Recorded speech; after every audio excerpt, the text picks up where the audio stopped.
few days ago, I got my shipment of comics from Phantom of the Attic in Pittsburgh. I've been with them for a little over a year and a half. I started using them for books that are in previews essentially after my local comic shop closed down in July 2021. They do a great job, great service.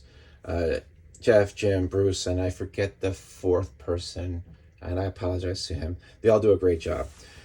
So anyway, I always see these comic videos where people go to the local comic shop and they grab 10 to 15 comics a week and they talk about them. So I'm going to take this very meager stack of books that I got and talk about them.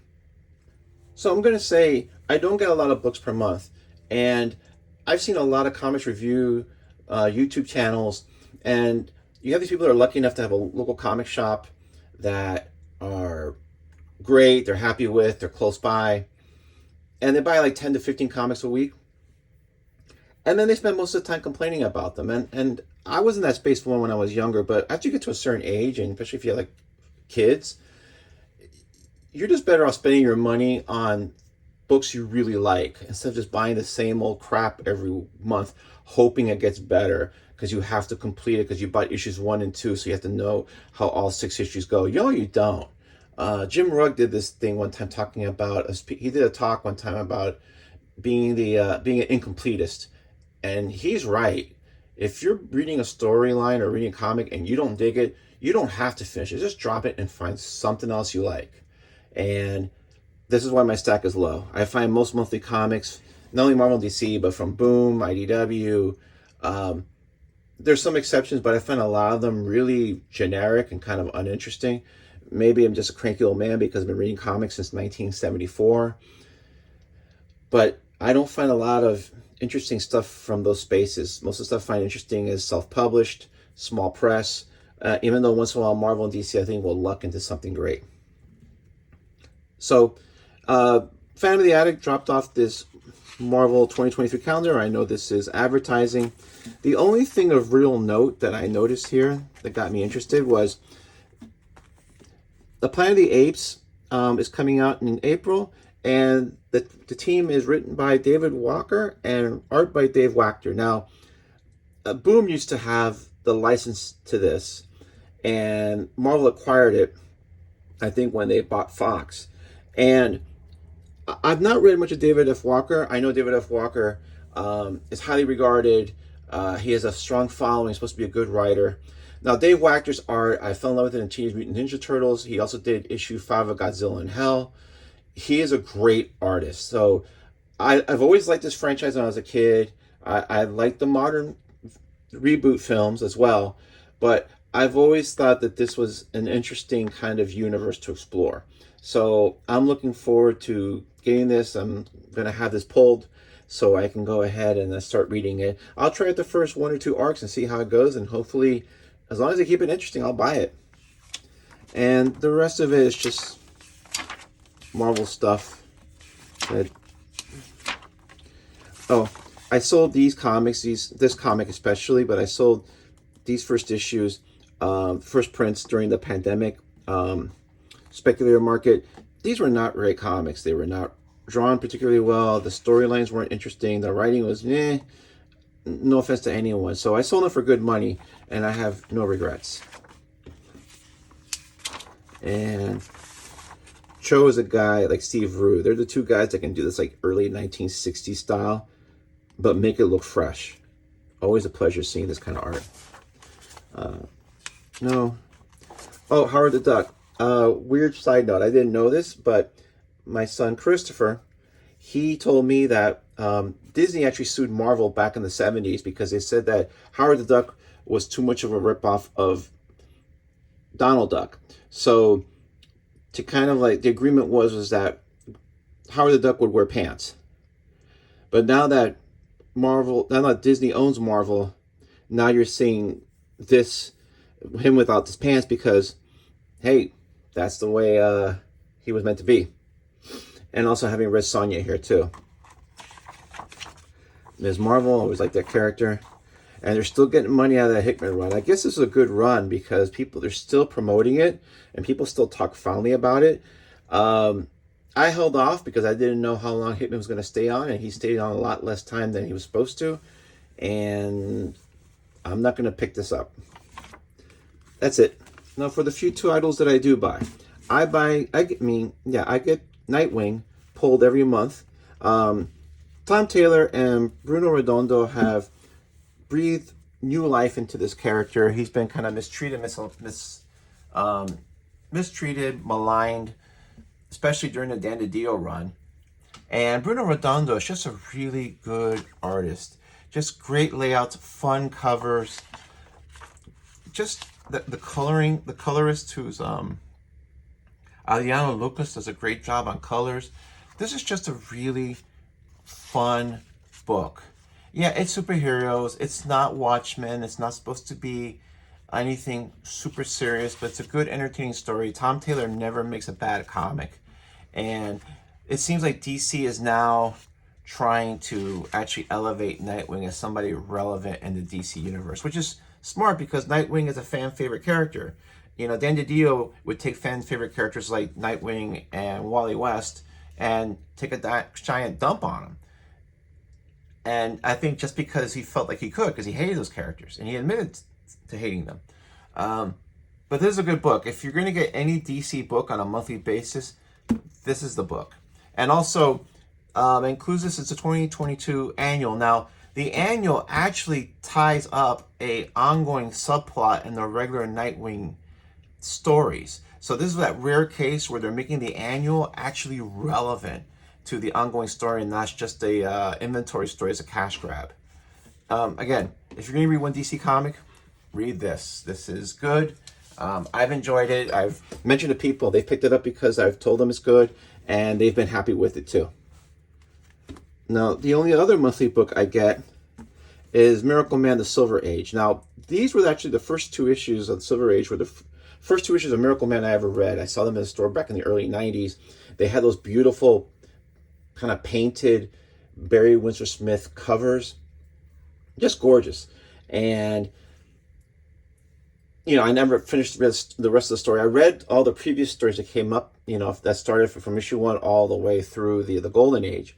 So I was excited that Marvel decided to finally publish these books that have been talked about for so many years. So the first two issues are reprints of the issues that were printed by Eclipse. I'm a little disappointed that in the back matter they don't have the Barry Windsor Smith cover. They should, because they're gorgeous. You know, why not cut a little check to Barry? If they have to. And I mean, I guess stylistically it's just different, so they didn't want to do that. They want to make it like a Mark Buckingham art, production, but still. So these are two that have been published previously. This is the famous third story of that arc that was apparently written, drawn, and then never published and put in a drawer somewhere.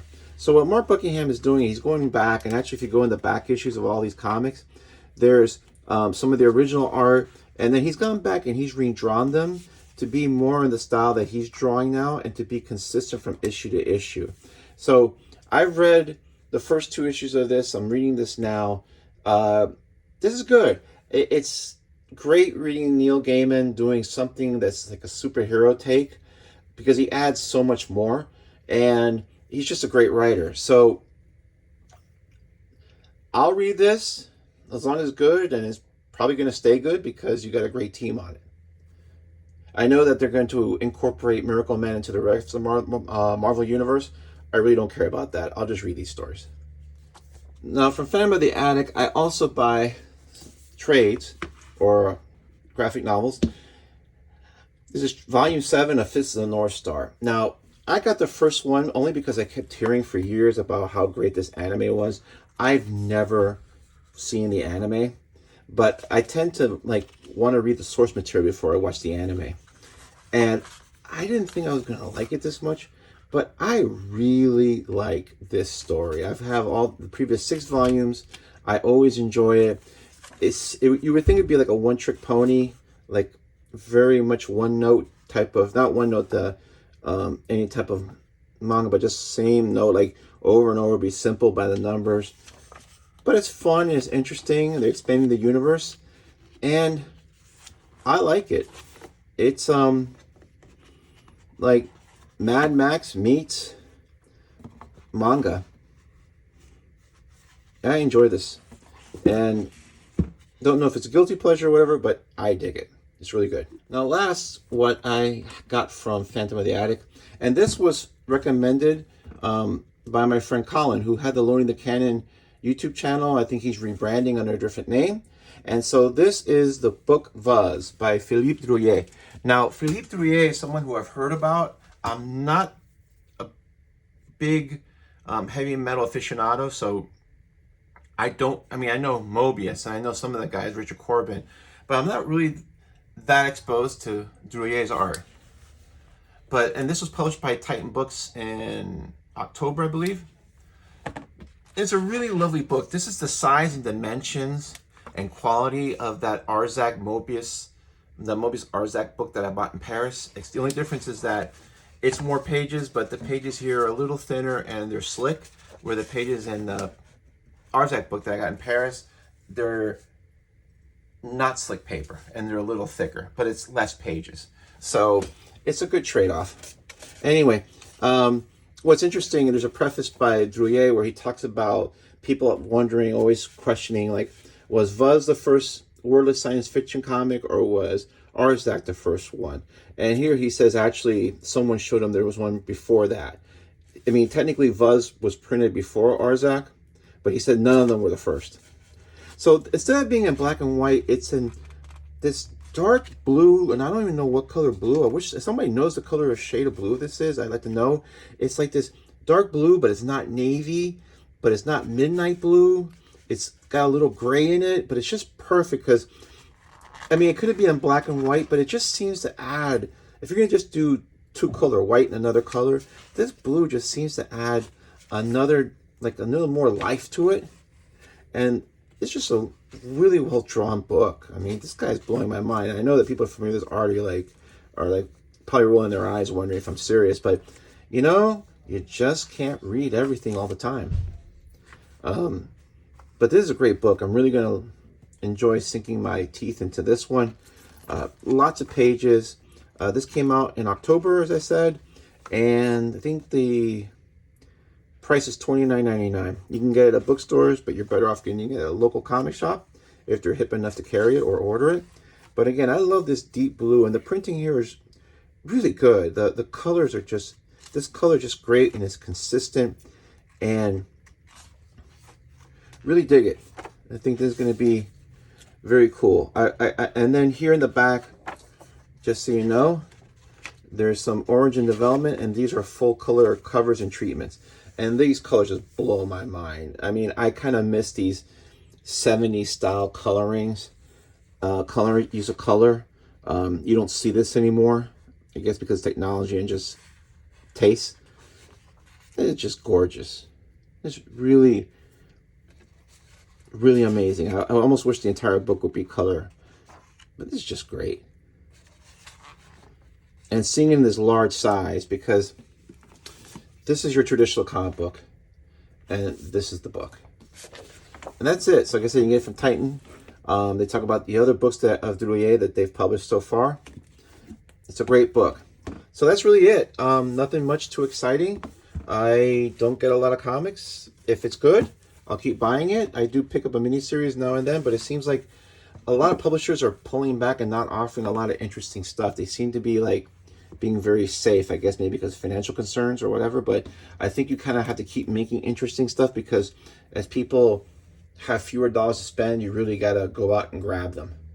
But that's it. Hope you enjoyed it. Thanks.